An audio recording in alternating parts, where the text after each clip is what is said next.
La Voz de América presenta.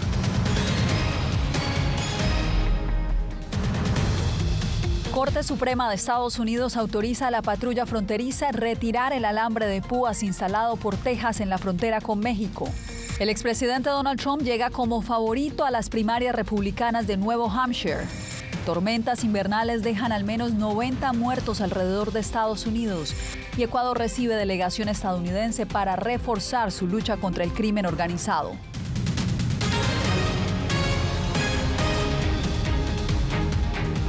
¿Qué tal desde Washington? Les doy la bienvenida a esta semana de información en el mundo al día. Les saluda Yasmín López. Magistrados de la Corte Suprema de Estados Unidos fallaron 5-4 a favor de la administración Biden al permitir que agentes de la patrulla fronteriza corten el alambre de púas instalado por el gobierno de Texas en su frontera con México. Jacopo Luzzi nos acompaña desde la Casa Blanca con todos los detalles. Jacopo, cuéntanos cuál es el alcance de esta decisión.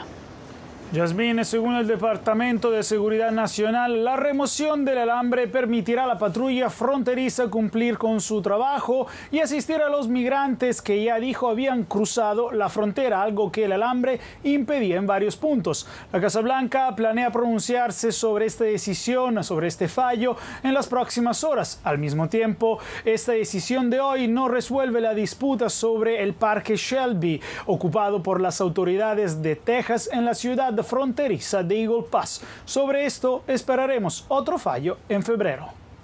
Jacopo, y hoy el presidente Biden también hizo un importante anuncio a 2 años de que la Corte Suprema anulara el fallo que permitió el aborto durante más de 50 años en este país. ¿De qué se trata? Es la cuestión del aborto, que según la Casa Blanca es un tema muy importante para muchos estadounidenses y el presidente Biden quiere hacer lo que puede para garantizar este derecho. Sin una ley del Congreso, sin embargo, sus posibilidades no son muchas. Pero Biden dijo este lunes que su administración está tomando nuevas medidas para facilitar el acceso al aborto y proteger a las mujeres en este país. La Casa Blanca anunció nuevas medidas destinadas a facilitar el aborto en hospitales y garantizar el acceso a anticonceptivos y medicamentos abortivos. En un comunicado, el presidente Biden dijo que esto representa su último intento de contrastarse con sus rivales republicanos, que apoyan límites estrictos al aborto en Estados Unidos. Y llega en el aniversario del fallo que garantizó el derecho federal al aborto durante casi 50 años, hasta que la Corte Suprema lo anuló en 2022. La solución definitiva es aprobar una legislación nacional federal para restablecer las protecciones de Roe y continuaremos trabajando con la esperanza de que el Congreso apruebe esa legislación para que el presidente pueda firmarla. Frente al caos médico y legislativo que existe ahora, dijo Klein, las agencias federales emitieron una guía que aumenta la disponibilidad de anticonceptivos gratuitos, mientras un equipo especializado verificará que los hospitales, incluso en los 21 estados que prohíben o limitan el aborto, ofrezcan estos procedimientos de emergencia cuando la salud de la mujer está involucrada. Los votantes han votado para proteger los derechos reproductivos. Necesitamos estas protecciones en todos los estados, porque el acceso a su familia a la atención médica no debe depender de su código postal. Las medidas resaltan el esfuerzo presidencial sobre el tema, frente a varios pedidos de la sociedad civil para que la Casa Blanca tome medidas más enérgicas e impulse el acceso al aborto.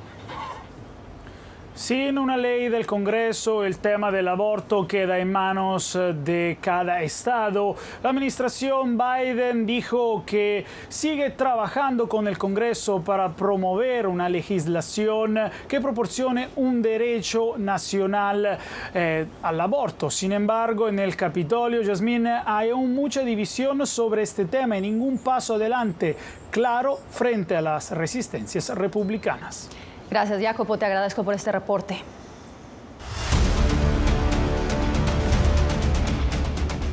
Los coordinadores de una caravana migrante que arrancó a finales de diciembre en Tapachula, Chiapas, y hoy atraviesa Oaxaca buscando llegar a Ciudad de México, están acusando al gobierno de ese país de hostigarles para detener su avance. Javier Cardoso nos amplía. Han caminado más de 500 kilómetros desde Chiapas a Tehuantepec, en Oaxaca. Aseguran que las autoridades mexicanas quieren que retrocedan. Somos personas dignas, que nomás lo que estamos pidiendo es un tránsito, un papel firmado donde diga que podemos transitar tranquila y libremente donde nosotros queremos llegar. Afirman que no confían en el Instituto Nacional de Migración de México. Quedaba en transporte del estado de Oaxaca para Ciudad de México, pero al final es toda una mentira, era para Veracruz, es para atrás, no es para adelante. La verdad, pues Veracruz ahorita está feo. Hay mucha migración que está deportando a la gente. Y es que solo desde el norte o centro de México los migrantes pueden inscribirse en la plataforma CBP One para solicitar asilo a Estados Unidos. Esta plataforma parte del paralelo 19, que es la Ciudad de México, hacia el norte. Nosotros estamos pidiendo que se corra hacia el sur para no forzar a que los migrantes tengan que ir por el norte de la Ciudad de México para inscribirse en esta plataforma. Este es uno de los 10 acuerdos a los que llegaron los gobiernos de México y de Estados Unidos, que prometieron reunirse nuevamente a finales de febrero e incluso visitar la peligrosa selva del Darién. Javier Cardoso, Voz de América, México.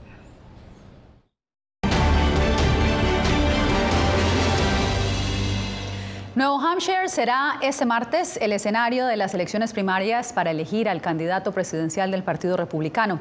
El expresidente Donald Trump, gran favorito, y la exgobernadora Nikki Haley son los únicos contendientes. Julia Riera, ¿qué está en juego en estos comicios? Yasmín, según los expertos, el resultado ayudará a conocer las prioridades y preocupaciones de los votantes.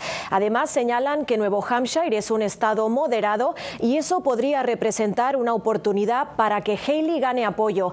De hecho, el gobernador de ese estado ya la respaldó. Y aunque Haley continuará buscando seguidores, los sondeos perfilan a Trump como favorito.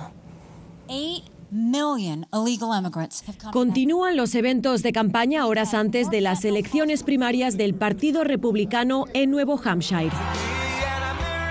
Una contienda que enfrentará al expresidente Donald Trump y a Nikki Haley, embajadora ante la ONU durante el mandato de Trump. Es hora de que apoyemos a los que son más jóvenes, es hora de que busquemos más soluciones, es tiempo de modernizarnos. Consigan a sus vecinos, a su familia, a todos los que tengan para que voten, porque tenemos que ganar con un gran margen. Nuevo Hampshire es un estado rural del noreste del país controlado por los republicanos. Allí, este grupo de mujeres apoya a Nikki Haley, quien aspira a convertirse en la primera mujer presidenta de Estados Unidos. Hay mucha polarización. Quiero que la gente se una y tengo esperanza de que eso pase con Nikki. Mientras, un grupo de voluntarios de la campaña de Trump continúa trabajando para conseguir votantes. Vamos a llamar puertas, vamos a hacer llamadas telefónicas, lo que sea para que vuelva el presidente Trump. Las encuestas dan como ganador a Trump. Un sondeo reciente conducido por el Washington Post y la Universidad de Monmouth otorga al exmandatario casi 20 puntos porcentuales de ventaja. Estas serán unas elecciones primarias marcadas por el abandono del gobernador de Florida, Ron DeSantis. No puedo pedir a nuestros seguidores que sean voluntarios en su tiempo libre y que donen recursos si no tenemos un camino claro hacia la victoria. Un abandono en el que además pidió el apoyo para Trump, el que era considerado su gran rival dentro del partido. DeSantis afirmó que ahora se centrará en su carrera como gobernador de Florida. Y el Partido Demócrata también celebrará este martes su primaria en Nuevo Hampshire. Una disputa sobre las fechas entre el Comité Nacional Demócrata y el capítulo estatal de ese partido político ha provocado que la boleta no incluya el nombre del presidente Biden. A pesar de esta discrepancia, no se prevén obstáculos para que Biden sí aparezca en las papeletas de las elecciones generales del mes de noviembre. Yasmín. Gracias, Julia. Y ahora veamos cuáles son los temas que estarían atrayendo la atención de los electores estadounidenses. La salud de la economía es uno de esos asuntos que toman más en cuenta los estadounidenses, pero este año otros temas parecen igualmente importantes para quienes se preparan a elegir a un presidente en noviembre. Verónica Valderas Iglesias nos informa. En una reciente visita a Pensilvania como parte de su campaña de reelección, el presidente Joe Biden resaltó los logros económicos de Estados Unidos bajo su gobierno. Los índices de confianza del consumidor son muy altos. Todos están mejor y lo saben. Es cierto que la economía resurgió de la pandemia del COVID-19 y se ha mantenido fuerte, dice el economista Stephen Hamilton. La inflación bajó a 3.1%. El desempleo ha permanecido en 3.7%. La pregunta es, ¿qué tan rápido subirán los salarios y bajará la inflación? Y si la gente sentirá los beneficios antes de las elecciones. Tim Carter suele votar por los republicanos. Este año su mayor preocupación es la inmigración, pero también critica las políticas económicas de Biden. Para el estadounidense promedio que se gana la vida, la inflación es muy alta y pierde ganancias. La economía no será la prioridad para otros votantes entrevistados en el área de Adams Morgan en Washington. Me gusta la postura de Nikki Haley sobre el aborto, pues si somos realistas, no se prohibirá a nivel nacional. El esposo de la ucraniana Anastasia Derun, codueña de una panadería, prioriza la política exterior. Sabe que el Partido Demócrata ayuda más a Ucrania. También hay republicanos que quieren ayudar, pero algunos acuerdos no se han concretado y no sabemos qué esperar. Elsa Abraham no se basará en la economía para votar por Biden, pero aprecia cómo la ha manejado. Es cada vez más fuerte y las tasas de interés bajarán este año. Pero aún hay incertidumbre, dicen los economistas, sobre si la inflación bajará al ideal 2% o si habrá que subir de nuevo las tasas de interés antes de las elecciones de noviembre. Verónica Valderas Iglesias, Voz de América, Washington.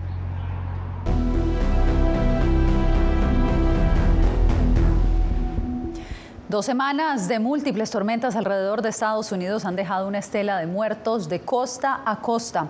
Las frías temperaturas aún representan un nuevo riesgo para los estadounidenses, como nos informa Ángela González. Al menos 90 personas han muerto a consecuencia del clima extremo que ha experimentado gran parte del país, según reportes de la televisora CBS, con una serie de tormentas de costa a costa que han dejado árboles caídos, accidentes en las carreteras y el conocido como hielo negro en los caminos, que es la nieve o lluvia que se congela por las temperaturas gélidas en varios estados del noreste. Fabián Velázquez necesita su vehículo para trabajar y ha tenido que tomar precauciones adicionales para transitar. Primero que todo, tratar de revisar las llantas del carro, ponerle las cadenas, manejar despacio, no saltarse los stops y tratar de seguir las reglas, ¿no?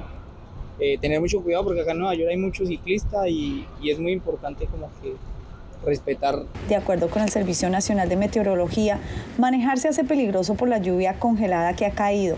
En Oregon, más de 45.000 hogares permanecían sin electricidad y en otros estados como Pensilvania, California, Indiana y Nuevo México también se reportan cortes de luz.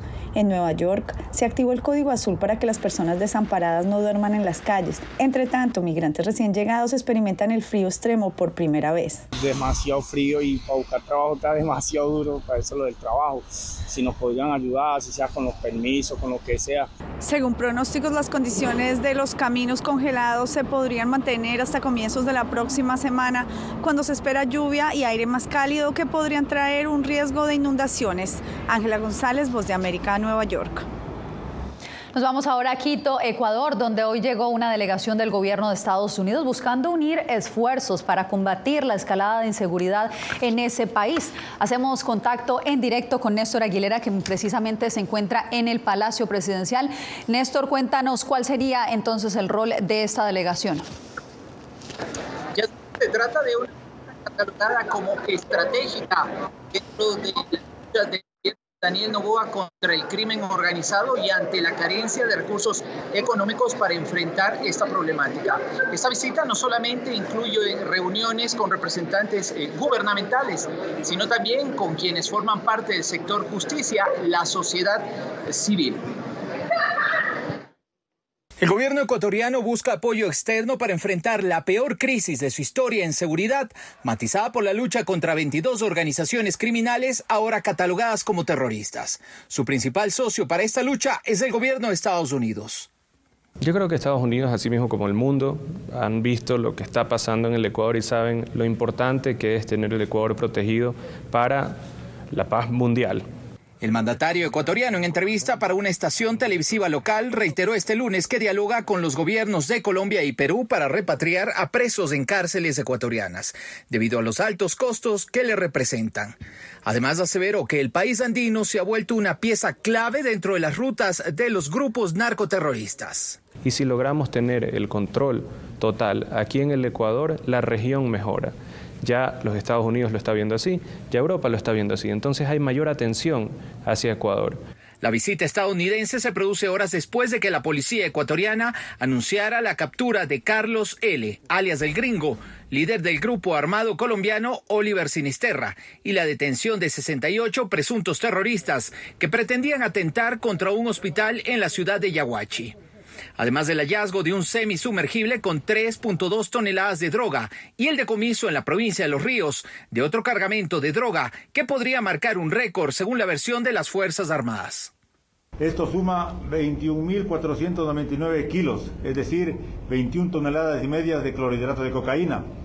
Encontramos en el área 10 fusiles, 3 pistolas, 14 alimentadoras de fusil, 6 alimentadoras de pistola, 5.052 municiones de fusil, 5.56. En menos de 2 semanas, la guerra contra el crimen organizado ha dejado al menos 2.700 detenidos, de ellos 158 por terrorismo.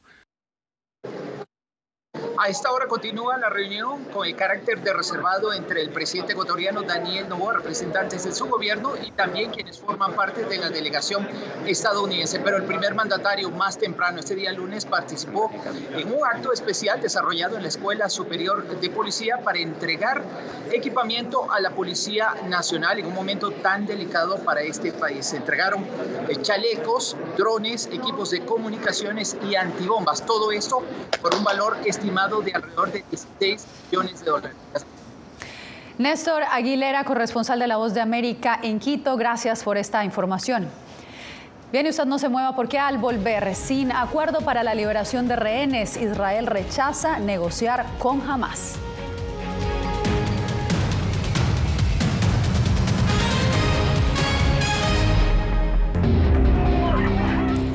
Sin solución a la vista. Mientras en el puerto de entrada la masiva migración no cesa. Esa es la situación a la que se enfrentan estos migrantes. Y en medio del complejo reto migratorio comienza el año electoral en Estados Unidos. Siga a nuestras enviadas especiales Paula Díaz y Salomé Ramírez en El Paso para explorar los alcances del fenómeno que mantiene al país en la incertidumbre.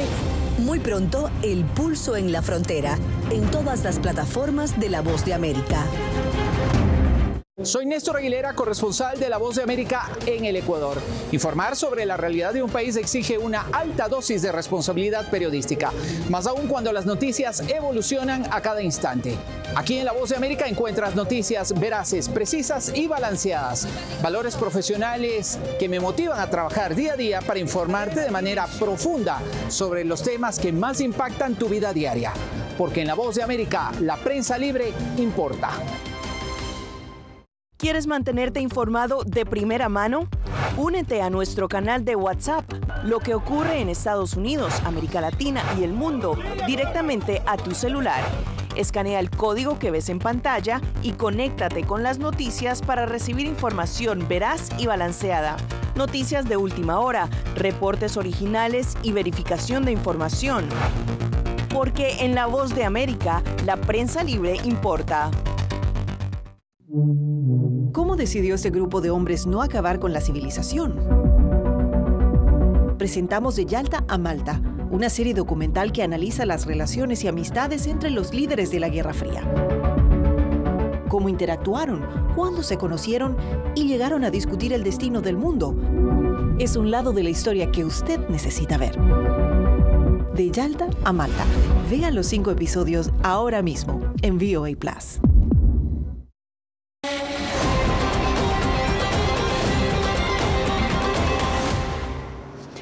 Familiares de rehenes israelíes en manos de Hamás siguen sin conocer cuándo volverán a ver a sus seres queridos luego de que el primer ministro israelí rechazara las condiciones de Hamás para poner fin a la guerra. Pilar Cebrián nos envía el reporte.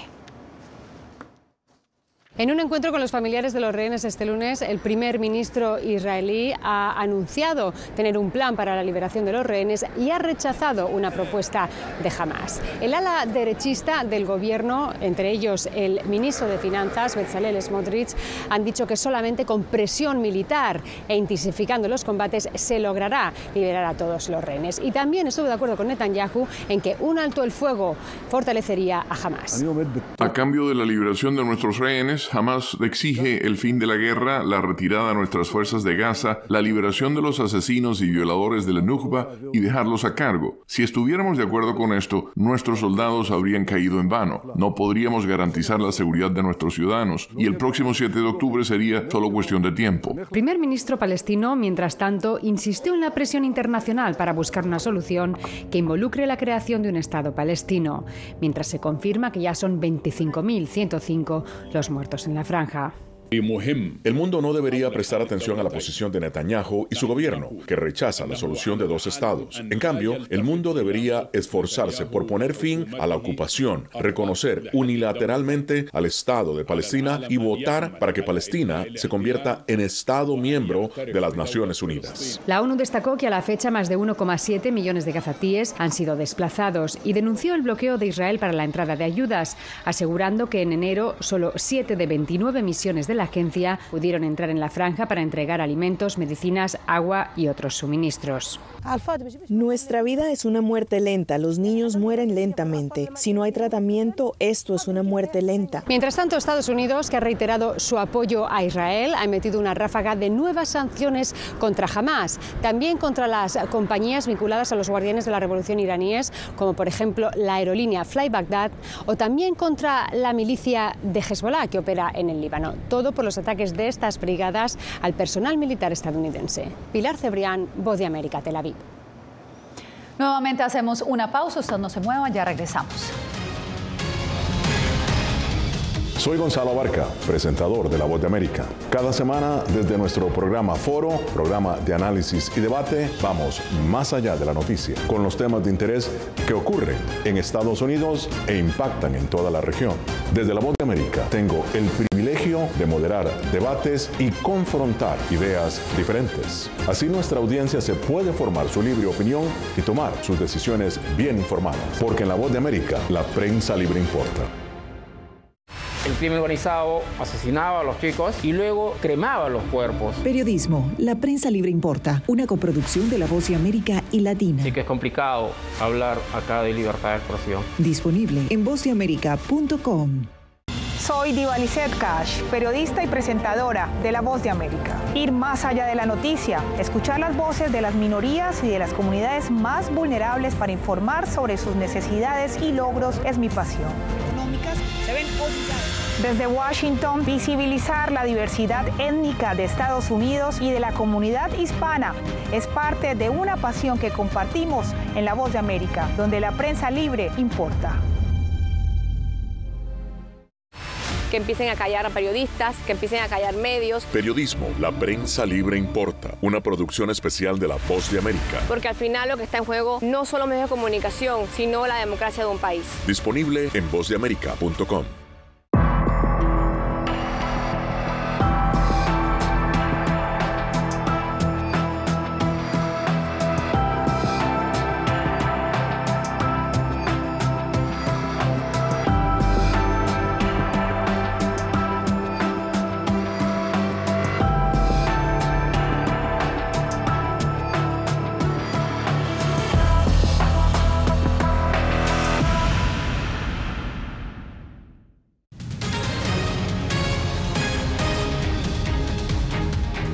El presidente de Colombia, Gustavo Petro, anunció que abogará ante su homólogo nicaragüense, Daniel Ortega, por el respeto a la libertad religiosa en Nicaragua. Donaldo Hernández nos informa. El Papa Francisco y el presidente de Colombia, Gustavo Petro, mantienen su preocupación por la situación religiosa en Nicaragua. Recientemente, ambos jefes de Estado plantearon la necesidad de un diálogo. Hablamos del tema nicaragüense. Colombia puede poner sus buenos oficios El mandatario colombiano Gustavo Petro se ofreció como mediador entre el gobierno de Nicaragua y la Iglesia Católica. El 29 de enero, una delegación colombiana arribará a Managua para negociar la aplicación de los fallos de la Corte Internacional de Justicia sobre la frontera marítima de ambos países en el Mar Caribe. Y allí hay una oportunidad para hablar de otros temas, indudablemente. A mí me gustaría que hubiera un relacionamiento normal, una normalización de la actividad religiosa. Activistas de derechos humanos han visto positiva la iniciativa de Gustavo Petro, pero dudan de la voluntad del gobierno de Daniel Ortega de querer dialogar. Creo que Ortega en realidad no tiene ningún objetivo de dialogar. Las tensiones entre la Iglesia Católica y el gobierno de Managua se mantienen tensas desde el año 2018. El presidente Daniel Ortega ha acusado al Vaticano de promover un golpe de Estado en Nicaragua. Por esa razón fue expulsado el embajador de la Santa Sede y más de 200 religiosos han sido exiliados. Donaldo Hernández, Voz de América. En 2024, Bolivia apostará por impulsar el turismo, especialmente en el Salar de Uyuni, el destino más popular y reconocido del país. Pero como nos cuenta Fabiola Chambi, antes deberá superar varios desafíos. Según el gobierno boliviano, en 2023 el turismo receptivo aumentó un 51,4% respecto al 2022 y generó el equivalente a $800 millones, mientras a nivel interno se desplazaron 3,1 millones de personas. Durante la emergencia por el COVID-19, este rubro fue uno de los más golpeados y muchos guías, fotógrafos y operadores de turismo reconocen que aún no han podido recuperarse. Ha bajado mucho el turismo. Yo recuerdo hace 10, 9, 8 años, el auto entraba seguidito, casi Copacabana se llenaba, los alojamientos se llenaban, antes se ganaba bien, ahora casi ya no. El gobierno anunció especial atención al Salar de Uyuni, el destino más famoso de Bolivia y uno de los recomendados por el The New York Times, dentro de su lista de 52 sitios para visitar este 2024. Estamos haciendo 3 hoteles de 4 y 5 estrellas, también 3 restaurantes de 5 tenedores y una escuela de turismo. El turismo funciona en base a seguridad. Cada mes hemos tenido conflictos sociales en nuestro país. Y no solo eso, al sector turismo también nos está ahogando los otros competidores, las plataformas sociales, los Airbnbs, que también falta regular al Estado boliviano. Otros sitios apreciados por los extranjeros son el lago Titicaca, Copacabana, Tiahuanaco, el Parque Nacional Sajama, el Madidi y la Chiquitania. Fabiola Chambi, Voz de América, Bolivia. Tenemos más temas en instantes. Quédese con nosotros. A lo largo de mi carrera he recibido muchísimas amenazas de muerte. Periodismo, la prensa libre importa. El rol de los periodistas es ejercer el rol del perro guardián de la democracia. Disponible en vozdeamerica.com. ¿Quieres mantenerte informado de primera mano? Únete a nuestro canal de WhatsApp. Lo que ocurre en Estados Unidos, América Latina y el mundo directamente a tu celular. Escanea el código que ves en pantalla y conéctate con las noticias para recibir información veraz y balanceada. Noticias de última hora, reportes originales y verificación de información. Porque en La Voz de América, la prensa libre importa. Soy Jorge Agobián, corresponsal de La Voz de América en la Casa Blanca. Nuestro trabajo es conectar a Latinoamérica con Washington. Aquí somos la voz, oídos y ojos de nuestro continente para reportar lo que se decide en Estados Unidos e impacta en nuestros países. Traemos a esta sala de prensa las preguntas que la gente se hace y hablamos en un lenguaje sencillo para explicar las políticas globales, sus defensores y detractores. Y lo entregamos a nuestra audiencia para que saque sus propias conclusiones. Porque en La Voz de América, la prensa libre importa. Nosotros no somos ninguna oposición. La prensa no es ninguna oposición. Periodismo, la prensa libre importa. Entonces hay un poco de tema también de amenazas, ¿no? Disponible en vozdeamerica.com. ¿Cómo decidió este grupo de hombres no acabar con la civilización? Presentamos De Yalta a Malta, una serie documental que analiza las relaciones y amistades entre los líderes de la Guerra Fría. Cómo interactuaron, cuándo se conocieron y llegaron a discutir el destino del mundo. es un lado de la historia que usted necesita ver. De Yalta a Malta. Vea los 5 episodios ahora mismo en VOA Plus.